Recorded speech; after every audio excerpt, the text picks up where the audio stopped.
تم نے دنیا میں جو جو بھی کوششیں کی اللہ کی اطاعت سے کرنے کی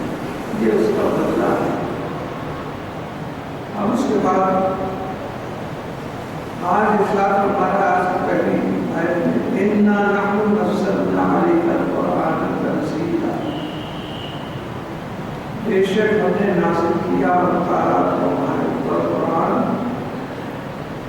ٹکڑے ٹکڑے کر حصے بنائے. دراصل یہودی بلکہ نصرانی یہ اعتراض کرتے تھے حضور صلی اللہ علیہ وسلم سے کہ جو کچھ بھی قرآن کی آیتیں کہہ کر ہمیں آپ سناتے ہیں تو آپ کی اپنی بنائی ہوئی. اگر یہ اللہ کا کلام ہوگا تو موسیٰ علیہ السلام کو پر جیسے پوری تورات حوالے کی گئی تھی آپ کو بھی ویسی پورا قرآن حوالے کیا جاتا اور آپ ہم سب کو پورے قرآن کو سنا دیتے. لیکن ایسا معلوم ہو رہا ہے کہ آپ روزانہ لگاتے ہیں جملے آیتیں ترتیب کرتے ہیں اس میں آپ کی دیر ہو رہی ہے جتنا بھی حصہ لکھ لیے مجھے ان کو سنایا. دراصل ان نادانوں کو یہ پتہ نہیں کہ موسیٰ علیہ السلام ہی نہیں بلکہ پہلے جتنے بھی انبیاء علیہ السلام ہیں ان کو مقدس کتابیں ایک جانشین بھی عطا کی. لیکن حضور صلی اللہ علیہ وسلم کو ایک ایک آیت کر کے عطا کرنا اس کے اندر کیا راز تھا؟ پہلا راز یہ تھا کہ دوسرے انبیاء علیہ السلام سے جیسے حضور ہر بات میں نادر ہے، بے مثال ہے، بے نظیر ہے، لہٰذا اس میں بھی اگر سب کی طرح ایک ساتھ قرآن دے دیا جاتا تو پھر آپ میں اور ان میں کسی قسم کا امتیاز نہیں ہوتا تھا، کوئی شان ظاہر نہیں ہوتی تھی. تو اللہ تعالیٰ نے پہلے تو اس کو ٹکڑے آیت حاصل کرنے میں یہ مصلحت رکھی کہ دوسرے انبیاء سے سرکار کو فضیلت اور امتیاز حاصل ہو جائے. اس لیے دوسری بات یہ ہے کہ سرکار دو عالم صلی اللہ علیہ وسلم کے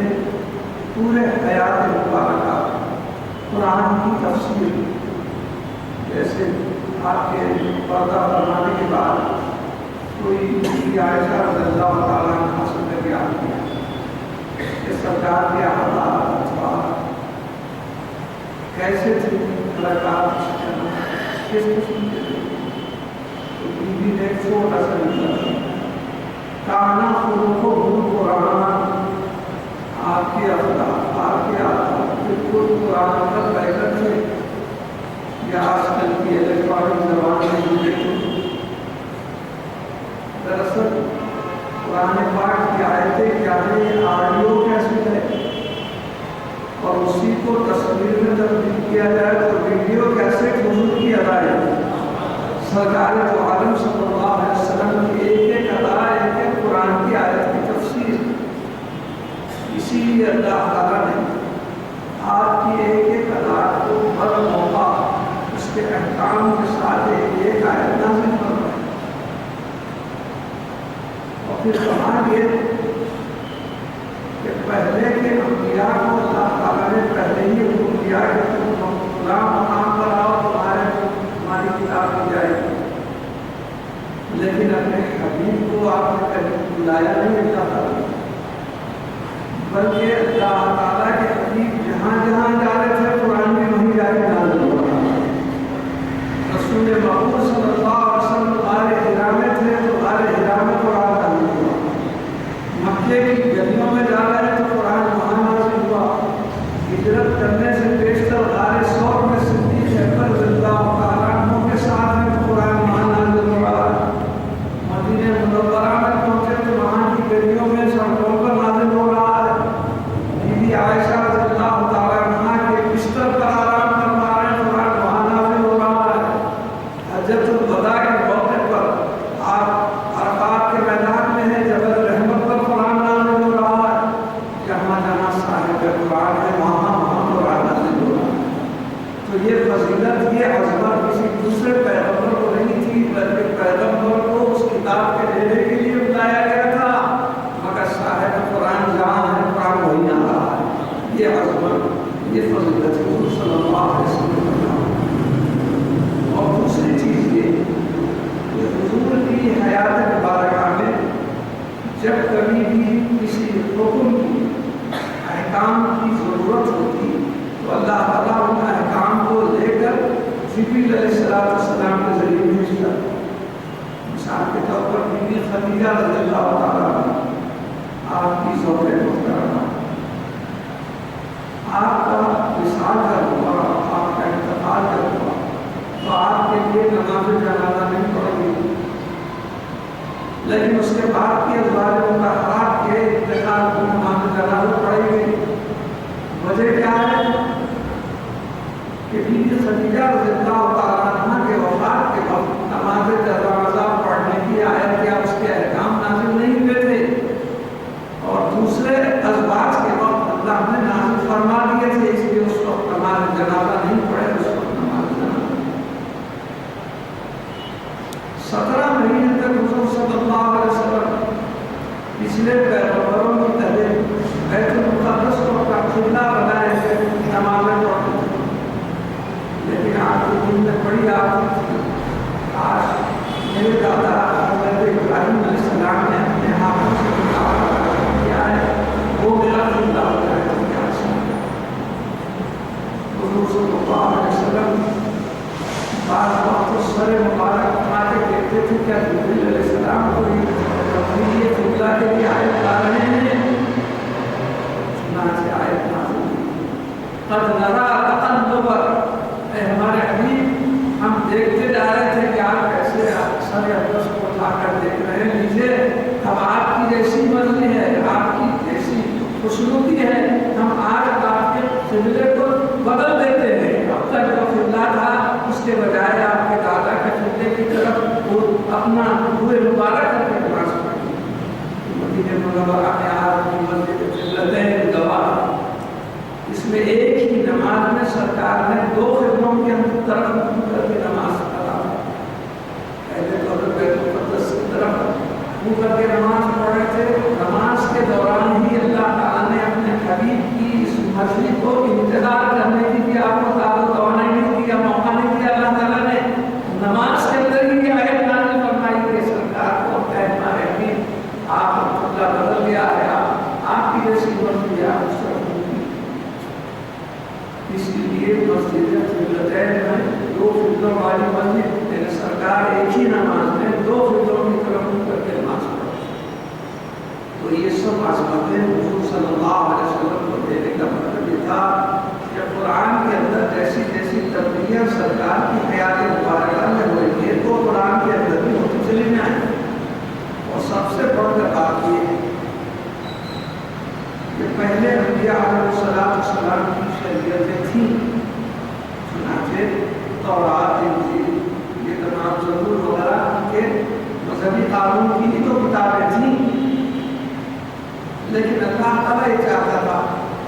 کہ اب میرے محبوب کی شریعت کا قانون نافذ ہو جائے تاکہ پچھلے قوانین کو کینسل کر دیا جائے.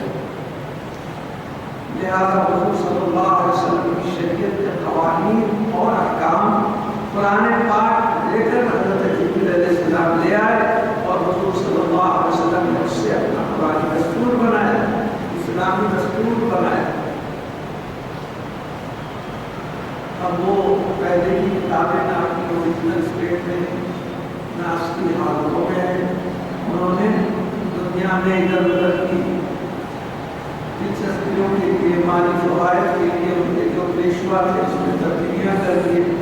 اپنی مرضی کے مطابق اس نے آیتوں میں تبدیلی کر دی. لہٰذا کوئی بھی آسمانی کتاب اصلی حالت میں ہمارا تو مذہب مشرق سے کہتا ہے مشرق یہ ہم ان کتابوں پر ایمان رکھتے ہیں وہ جو اصلی حالت میں اترے تھے، لیکن یہ تبدیل شدہ کتابوں پر ہمارا ایمان نہیں. اور اللہ تعالیٰ نے ان کتابوں کی حفاظت بھی نہیں فرمائی، کیونکہ اللہ تعالیٰ جانتا تھا کہ میرے حبیب کا جو قانون شریعت نافذ ہونے والا ہے یہ سب چیزیں بدل جائیں گی، لہذا اس کی کوئی حفاظت اللہ نے نہیں کیا. اب یہ آخری دستور آسمانی ہے، لہذا اللہ تعالیٰ نے اس کی حفاظت کا ذمہ بھی لے لیا. اِنَّا نَحْنُ نَزَّلْنَا الذِّكْرَ وَإِنَّا لَهُ لَحَافِظُونَ فرمایا. ہم نے اس نصیحت والی کتاب کو اتارا اور اس کی حفاظت کا ذمہ ہم ہی نے لے لیا. جدھر بھی جائیے قرآن پاک اپنی اوریجنل اپنی اصلی حالت میں پہنچ جائے، اس کے ایک لفظ میں، ایک آیت میں، ایک حرف میں بلکہ کسی قسم کا کوئی رد و بدل ہی نہیں ہوا۔ دوسری کتابوں میں لوگوں نے تبدیلیاں کر لی، لہٰذا یہ تو انجیل والے نصرانی انگریز مسلمانوں سے بحث کرتے ہیں کہ ہمارا مذہب، ہماری کتاب قابل اعتبار ہے، تو ان کو ہمارے علماء ایک ہی بات بولتے ہیں کہ دیکھو تمہاری انجیل جو ہے اس کے 8 ٹیسٹامنٹس ہیں، آج دنیا میں انجیل کے بائبل کے 8 نسخے ہیں، کوئی ایک نسخے کو فالو کرتا ہے، کوئی ایک نسخے کو فالو کرتا ہے۔ پہلے تم ان 8 میں سے یہ طے کر کے آؤ کہ کون سا صحیح ہے کون سا غلط ہے، اس کے بعد ہمارے قرآن کے بارے میں بحث کرو، کیونکہ ہمارے قرآن کا ایسا ہے دنیا کے کسی گوشے میں چلے جاؤ، دنیا کے کسی موسم کو تبدیل کر لینے کا اللہ تعالیٰ ارادہ کرتا ہے، چاہے تو کہیں زلزلے آتے، چاہے تو کہیں سیلاب آتے، اگر آسمان اور زمین بھی زیر و زبر ہو جائے تو قرآن کا زیر و زبر نہیں ہو سکتا، زبر سے نہیں ہو سکتا، کیونکہ جس کو اللہ رکھے اس کو پہنچ سکتے ہیں، خدا جس کی حفاظت کر رہا ہے اس میں کوئی رد بدل نہیں کر سکتا۔ آج کئی فرقے مسلمانوں نے مگر کسی نے قرآن کو تبدیل کیا ہے، تبدیل نہیں، مطلب علیحدہ کر لیں گے، مفہوم الگ بیان کر لیں گے، مگر قرآن کے الفاظ وہی ہے، اس کے زیر و زبر وہی ہے جو حضور صلی اللہ علیہ وسلم کے زمانے میں سے۔ لہٰذا ان کا یہ اعتراض اللہ تعالیٰ بالکل مسترد کر رہا ہے۔ دیکھو میرے حبیب کو ایک ایک آیت بھیجنے کا مقصد یہ ہے کہ ایک تو میرے حبیب کو دوسرے انبیاء اور رسولوں کے اوپر فضیلت اور عظمت حاصل ہو، دوسرے یہ کہ ان کی زندگی کی ایک ایک ادا قرآن کی تشریح ہے، تفسیر ہے، لہذا وہ زندگی میں جو ادا بتائیں گے اسی کو قرآن ریکارڈ کرے گا، یہ قرآن بتائے گا۔ انہا آج کرتا، اس کے بعد ارشاد ہو رہا ہے سرکار جوان صلی اللہ علیہ وسلم آج کو کرتا ہے فاصبر لحکم ربک ولا تطع منهم آثما او کفورا۔ اے ہمارے حبیب کو لوگ ایسی کئی باتیں الزامات آپ پہ لگاتے جائیں گے کہ آپ کے بنا کے لا رہے ہیں کتاب وغیرہ، لیکن آپ اصبر، آپ انتظار کیجیے، صبر کیجیے، لحکم ربک، آپ کے رب کے حکم کا انتظار فرمائیے، ولا تطع منهم، ان کی بات کو ہرگز مت سنیے، ان کے کہنے پر ہرگز مت چلیے، ان کی اطاعت مت فرمائیے، کیونکہ وہ کون ہیں؟ آسمون او غفورا، وہ بردگار ہیں اور احسان فراموش ہیں، اللہ کے احسانات کا ان کے پاس کوئی حساب کرنے کا سوال ہی نہیں ہے، وہ تو اس کا انکار کر رہے ہیں، احسان فراموش ہیں۔ وَاذْكُرِ اسْمَ رَبِّكَ بُكْرَةً وَأَصِيلًا، اس کے بعد اللہ تعالیٰ اپنے حبیب کو حکم دیتا ہے آپ کے پروردگار کا، آپ کے رب کے اسم کا، ناموں کا ذکر کیا کیجیے، بُكْرَةً وَأَصِيلًا، صبح میں بھی شام میں۔ مفسرین کہتے ہیں بکرا کہتے ہیں صبح کو، تو صبح کی مراد یہاں فجر کی نماز کا وقت ہے۔ اس کے بعد فرمایا وہ اصیلا، اصیل کہتے ہیں زوال آفتاب سے غروب آفتاب تک جتنا پیریڈ کرتا ہے، ٹائم کرتا ہے، اس کو اصیل کہتے ہیں۔ تو اس میں ظہر اور عصر دونوں آ جاتے ہیں۔ یہاں 5 نمازوں کا اللہ تعالیٰ نے وقت کے لحاظ سے حکم دیا ہے، ایک تو اصیلا فرمایا کہ صبح کی نماز ہوگی، تو بکرتم کہا صبح کی نماز، اصیلا جب کہا تو ظہر اور عصر دونوں آ گئے، کیونکہ زوال آفتاب سے غروب آفتاب کے وقت کو اصیل کہتے ہیں۔ وَمِنَ اللَّيْلِ، اب اس کے بعد یہ 3 نمازیں تو ہو گئی، مزید 2 نمازوں کی ضرورت ہے۔ مِنَ اللَّيْلِ، اور رات میں غروب آفتاب کا، اس سے مراد مغرب کی نماز اور عشاء کی۔ آگے فرماتا ہے فَاسْجُدْ لَهُ،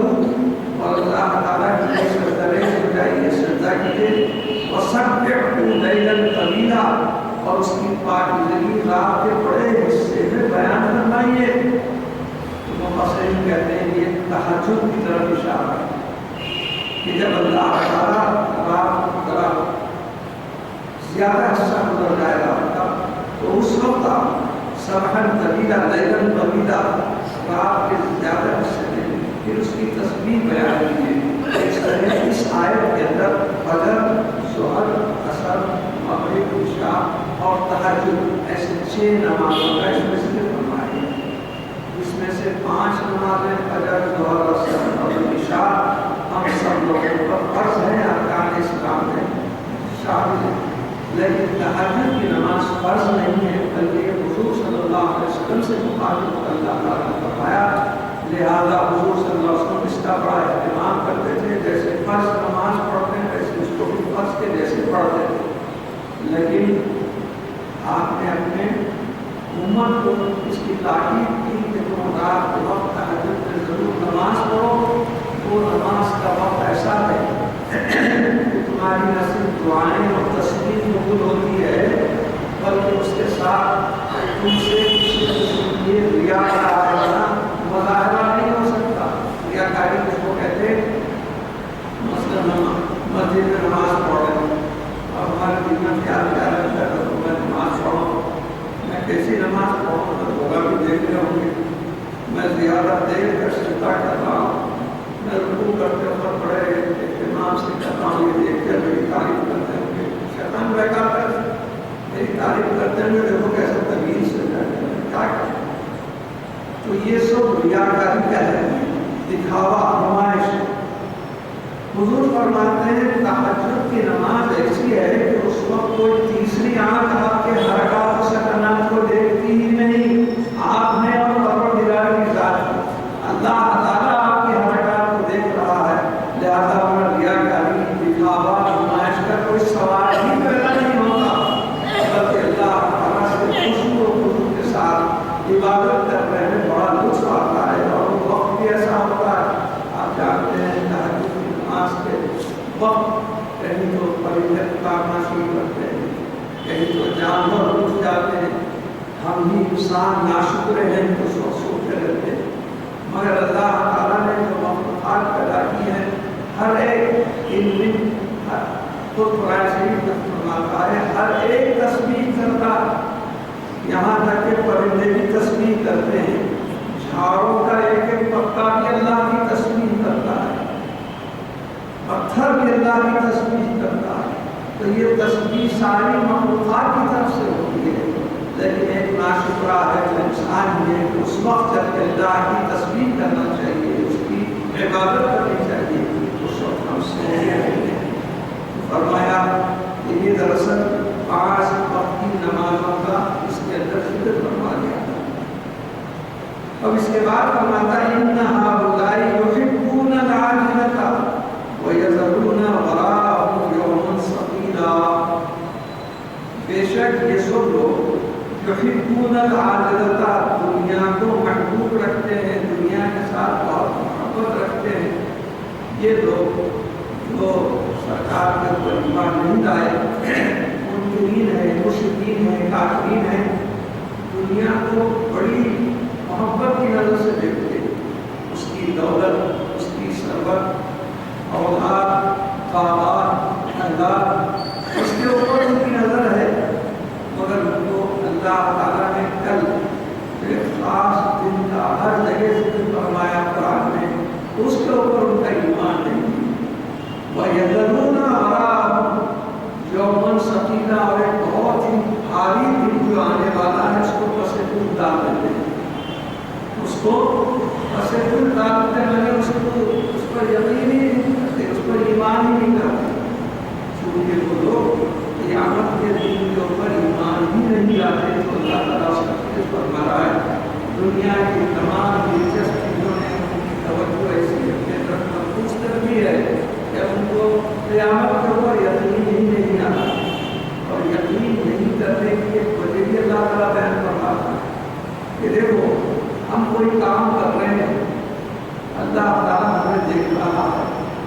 ہم اگر اچھا کام کر رہے ہیں تو اس کی جزا دے گا،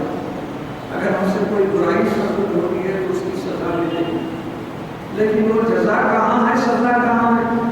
دنیا میں تو نہیں مل رہی، لہذا آخرت میں ملے گی۔ تو آخرت اس کو کہتے ہیں قیامت آنے کے بعد جو زمانہ شروع ہوگا وہ آخرت کہلائے گا۔ اس طرح ہمارا یقین اور ایمان ہے قیامت میں۔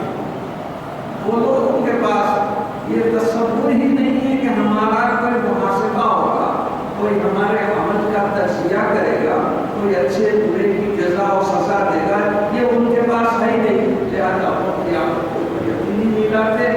جو دل میں عقائد کرتے ہیں، دنیا بھر کے گناہوں میں آلودہ رہتے ہیں اور اللہ اور اللہ کے رسول کا انکار کرتے ہیں، اور اگر کوئی اللہ کے قائل بھی ہو گئے تو رسول پر ایمان نہیں لاتے اور یوم قیامت کی ایمان۔ نحن خلقناهم وشددنا اسرهم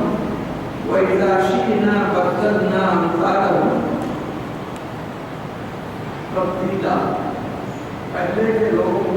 پہلی امتوں کے بارے میں آپ اگر قرآن میں پڑھیں گے، جیسے سمود ہے، عاد ہے، فرعون کی قوم ہے، نوح علیہ السلام کی قوم ہے، ان لوگوں نے اللہ اور رسول کے احکامات کا انکار کر دیا تو ان پر طرح طرح کے ایسے غضبناک عذاب نازل ہوئے کہ آج خالی اس کے حال کو سنتے ہی ہمارا دل گھبرانے لگتا ہے۔ چنانچہ بعض حفاظ کرام جو عربی سے واقف ہیں، جب تراویح سناتے ہیں رمضان المبارک میں، تو ان عذاب کی جب آیتیں آتی ہیں تو رونا شروع کر دیتے ہیں۔ ان کے رونے سے پیچھے کے مقتدی بھی رونا شروع کر دیتے ہیں۔ ان کے دل میں ایسا خوف، ایسی دہشت پیدا ہوتی ہے،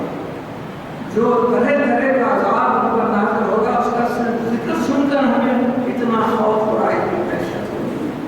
تو اللہ تعالیٰ فرماتا ہے وَإِذَا شِئْنَا، تم لوگ اتنی حرکتیں کر رہے ہیں، اگر ہم چاہیں تو تمہاری صورت شکل کو بھی بدل دیں گے۔ اب بدلنا میں بدل دیں گے، امثال تمہاری شکل و صورت کو تبدیل نصب کرتے رہیں گے۔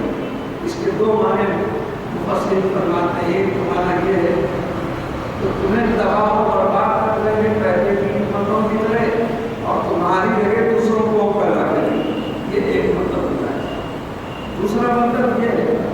کہ پہلے کے جو شریر امتیں تھیں، عالم یہ تھا ہم نے ان کو مست کر دیا، کسی کو بدتر بنا دیا، کسی کی صورت سوپر کی جیسی بنا دیا، کسی کو عذاب میں مبتلا کر دیا۔ تو بدلنا تبدیلا کے یہ بھی معنی ہو سکتے ہیں کہ تمہارے گناہوں کی وجہ سے ہمارے پاس آخرت میں تو عذاب رکھا ہوا ہے تیار، لیکن یہاں ہی تمہارے کو عذاب میں مبتلا کر کے تمہاری صورتیں مست کر دی جائیں گی، ایسی تبدیل کی جائے گی تمہارے رشتے دار، تمہارے بیٹے، تمہاری بیوی تمہاری صورت نہیں بچا سکتے، ایسے ہم مست کر دیں گے، ایسی صورتوں کو تبدیل کر دیں گے، یا ایسے امراض میں تمہیں مبتلا کر دیں گے۔ مطلب یہ ہوا کہ اللہ تعالیٰ فرما رہا ہے ہمارے عذابوں میں سے ایک عذاب یہ بھی ہے کہ تمہاری شکلیں بدل جائیں گی، تمہاری صورتیں مست ہو جائیں گی، تم کو ایسے امراض میں مبتلا کر دیں گے کہ تمہیں تمہارے ہی رشتے دار، قریبی رشتے دار کو پہچان نہیں سکیں گے۔ ان هذه تذکرۃ، یہ قرآن کیا ہے؟ اللہ تعالیٰ کا ذکر فرماتا ہے، کہیں تذکرۃ کہتا ہے۔ ذکر کے معنی بھی ہے نصیحت، تذکرۃ کے معنی بھی عربی میں نصیحت ہے۔ تو ان هذه تذکرۃ، یہ قرآن کیا ہے؟ دراصل نصیحت کا پیکر ہے۔ تمہاری زندگی میں کس جگہ کیسے اپنی زندگی گزارنے کے آداب ہونا چاہیے، سلیقہ ہونا چاہیے، قرآن نے تمہیں سکھایا ہے۔ باپ کے ساتھ کیسے رہنا، ماں کے ساتھ کیسے رہنا، اللہ کی شان کیسے بیان کرنا، رسول پاک کا کیسے احترام کرنا۔ اگر بیوی ہے تو بیوی کے ساتھ تعلقات، ہر قسم کے تعلقات کا ذکر ہے، ظاہری تعلقات، چھپے ہوئے تعلقات، ضربت کے تعلقات، خلوت کے تعلقات، ہر ایک کے بارے میں اس میں ہدایت دی گئی ہے۔ اور اگر کوئی مر جائے تو پھر اس کے وارثوں میں کس طرح اس کی جائیداد کو تقسیم کرنی ہے، کس کے حصے میں کیا کیا آتے ہیں،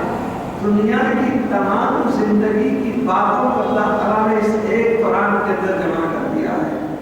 اور اس کو سمجھنے سمجھانے کے لیے کسی اللہ والے کی ضرورت ہوتی ہے۔ جیسے صحابہ کرام خود نہیں سمجھ سکے، بلکہ سرکار دو عالم صلی اللہ علیہ وسلم سے انہوں نے سیکھا، ورنہ وہ بھی بات عجیب عجیب قسم کی ان کو غلط فہمی ہو جاتی۔ ایک آیت یہ ہے کہ جب سفید دورہ تمہیں نظر آ جائے تو تمہاری نماز کا وقت شروع ہو جاتا ہے۔ تو ایک صحابی کیا کہ ایک سفید دھاگے کا ڈورا اپنے تکیے کے نیچے شاید آ جائے، کالا ڈورا رکھ دیا انہوں نے، کالا ڈورا سفید ہو جائے تو بار بار تکیہ اٹھا کے دیکھ رہے ہیں کہ وہ کالا ہی ہے، سفید نہیں ہو رہا۔ دراصل وہ تشبیہ تھی، اللہ تعالیٰ نے فرماتا کہ کالی رات ہے، جب کالی رات میں سفیدی نظر آ جائے صبح صادق تو تمہاری نماز کا وقت ہوتا ہے۔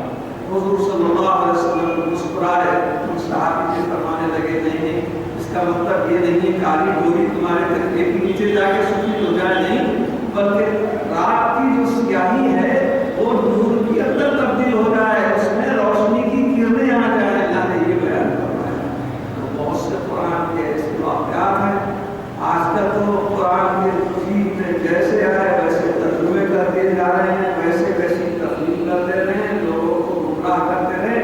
کہتے ہیں کہ بھائی اللہ تعالیٰ نے فرمایا لقد یسرنا القرآن، اللہ تعالیٰ نے فرمایا قرآن کو ہم نے بہت آسان کر دیا، مگر سمجھنے کے لیے نہیں، قرآن پڑھنے کے لیے آسان،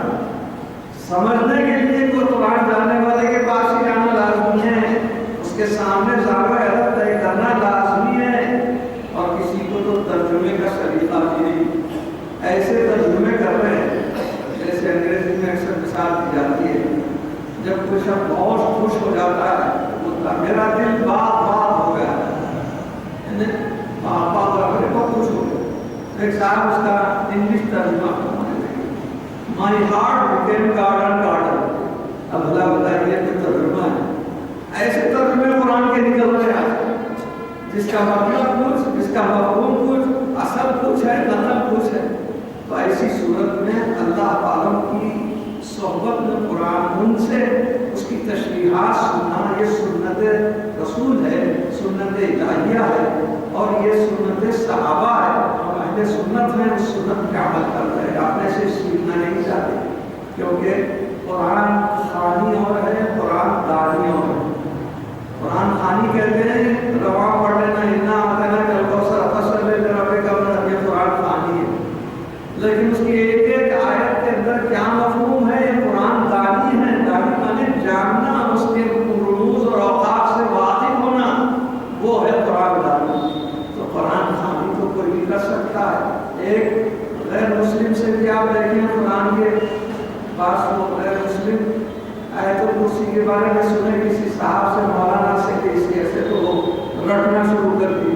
بسم اللہ الرحمن الرحیم بول لیتے ہیں وہ، لیکن کیا اس کا مطلب سمجھتے ہیں، اس کے رموز سے، اسرار سے، مرادوں سے واقف ہیں؟ نہیں ہے۔ لہٰذا ایمان کی روشنی میں کسی اللہ والے سے قرآن سیکھنا یہ ہمارے صحابہ کرام کی سنت ہے۔ اس سنت کے اوپر جو عمل کرتا ہے قرآن کے تمام راز کھل کے اس کے سامنے آتا ہے۔ تو یہ تذکرۃ ان تذکرۃ کے معنی یہ نصیحت دینے والا، عبرت دلانے والا، ان کو کس موقع پر زندگی کے کس موڑ پر کیسا رویہ اختیار کرنا چاہیے اس کی ہدایت دینے والا قرآن۔ فمن شاء اتخذ الی ربہ سبیلا، تو جس کا جی چاہے، جو چاہتا ہے اللہ کے سیدھے راستے کو اختیار کر سکتا ہے۔ وما تشاءون الا ان یشاء اللہ، لیکن یہ یاد رکھو جب تک اللہ تعالیٰ کسی کو بات کو نہیں چاہتا، تم کتنا بھی چاہو نہیں ہو سکتا، اس کا نتیجہ تمہارے مطابق نہیں ہو سکتا۔ اللہ تعالیٰ کچھ چاہتا ہے اور تم کچھ چاہتے ہیں۔ انگریزی میں ایک مثل ہے، مین پروپوزز گاڈ ڈسپوزز۔ تم ایسا منصوبہ بناتے ہیں مگر اللہ کو منظور نہیں ہے تو تمہارا منصوبہ سب کاٹ ہو جاتا ہے۔ لہٰذا اللہ تعالیٰ کی مرضی اور اللہ تعالیٰ کی پسندیدگی، اس کی رضا کے بغیر کوئی تم